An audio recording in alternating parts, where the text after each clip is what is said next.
Alright everybody, good morning. Happy Friday. I do realize that this video is a little earlier than usual, but I'm up a little earlier than usual. I got up with my husband this morning, took a shower, so ignore the damp head. And I got doing some housework and I realized I still got a pretty good amount of time before I leave for work. I'm going to go ahead and get Bible study and book review done. So here we are. So let's go ahead and jump in with Armed and Dangerous this morning. So today's is about parents.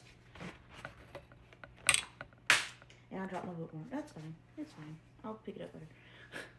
So we're starting with Leviticus 19:3. It says, each of you must respect his mother and father.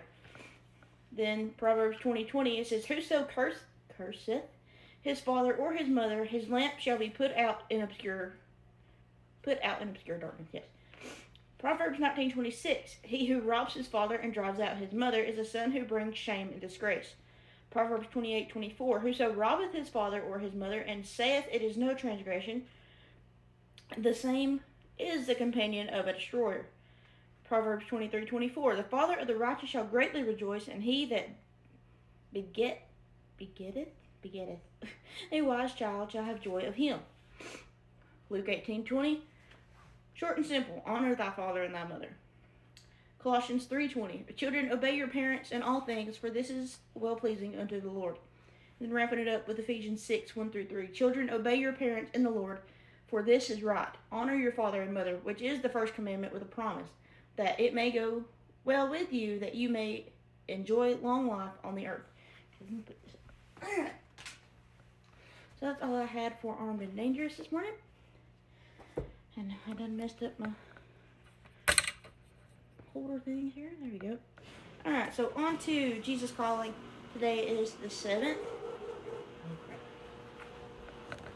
Alright, sorry about that. My dog was barking and I didn't know what at, so I went ahead and went to check it out. So either way, Jesus Calling, February 7th.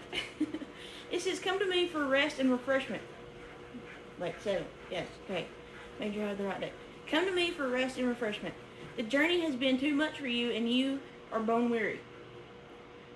Okay, let me just pick this up because my brain ain't adjusting. Okay. Do not be ashamed of your exhaustion. Instead, see it as an opportunity for me to take charge of your life. Remember that I can fit everything into a pattern for good, including the things you wish were different. Start with where you are at this point in time and space, accepting that this is where I intend you to be. You will get through today, one step, one moment at a time.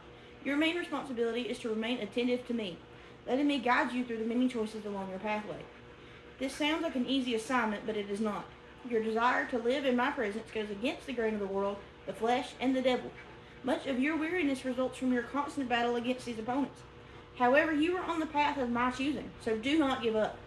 Hope in me, for you will again praise me for the help of my presence.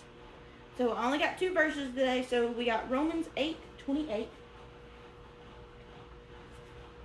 It says, and we know that all good things work together for... let me just start that over. I'm sorry. And we know that all things work together for good to those who love God, to those who are the called according to his purpose. Okay, and then we have Psalm 42:5.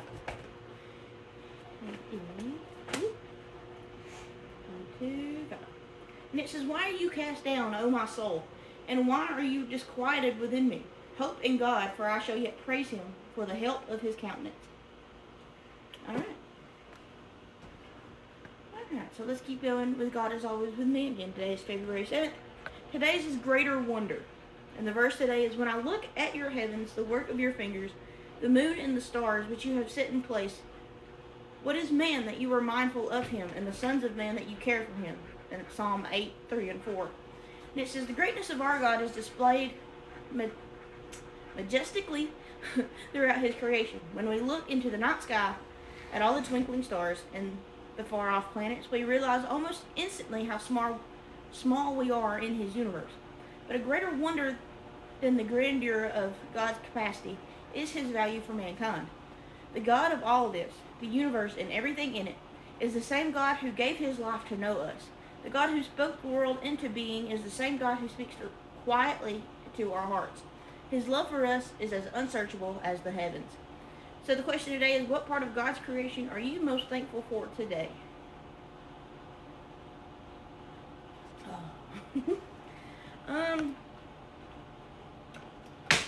I just broke it. That's fine. Honestly, I feel like there's so much to be thankful for, that can sometimes be taken for granted. One thing I think about is just nature in general. Not just because sometimes me and my husband like to be outdoors and whatever, but I even look at where I'm living at, and my backyard is big-ish. Has a beautiful big tree in the backyard, and has an old beat-up barn in the back that is probably going to fall one of these days. It's pretty old. But it's just a nice view, and sometimes I just look out there and it's just, to me, that's just pretty and peaceful, and it's just nice. But sometimes I do just look around and I think of the verse that this is the day the Lord has made, rejoice and be glad in it. And it's like I can sit there and look a lot of times at nature, and that verse comes to mind, and it's just, don't matter what's going on or what I'm doing, it's like I'm instantly just calm and content and just, I don't know. I guess that's the best way I know to answer that question. So either way, that's all I got for you today. So I keep forgetting to say this, that YouTube channel is up. It's up to date. Everything's caught up. If you're watching this on YouTube, thank you so much. But if you're watching this on TikTok, that YouTube channel is up. That link is in my bio, so go check it out and subscribe. As far as Bible study tomorrow, it shouldn't be a problem. I'm having a girls' day with my mom and my grandmother. Tomorrow, I think we're going to try to go early to mid-afternoon, so shouldn't be a problem. Depending on what time I get up, basically compared to what time we go, I'll try to get it done before we go, but either way. So with that being said, worst come to worst, y'all know the drill, and I'll see you when I see you.